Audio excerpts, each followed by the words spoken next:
மேல பாத்துட்டு இருக்கிற வீடியோல வந்து பாத்தீங்கன்னா ஒரு நபர் ஆம்புலன்ஸுக்கு வழி விடாம வழியிலே நின்று இருக்காரு. உள்ள இருந்து வந்து வழி விடுங்க போலீஸ் போங்க அப்படின்னு சொல்றாங்க.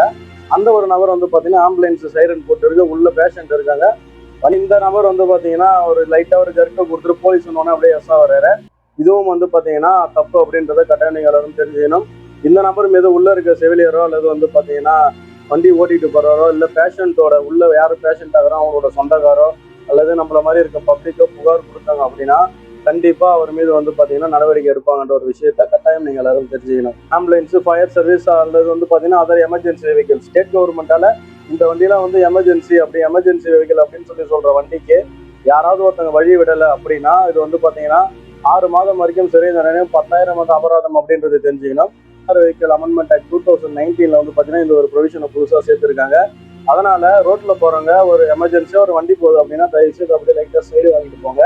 நடுவில் நீங்க ஆம்புலன்ஸ் கூட போறது அல்லது வந்து பாத்தீங்கன்னா ஆம்புலன்ஸுக்கு முன்னாடி போறது வழி விடாம போறது எல்லாமே வந்து பாத்தீங்கன்னா சட்டப்படி வயலேஷன் அப்படின்றத கட்டாயம் நீங்க எல்லாரும் தெரிஞ்சுக்கணும்.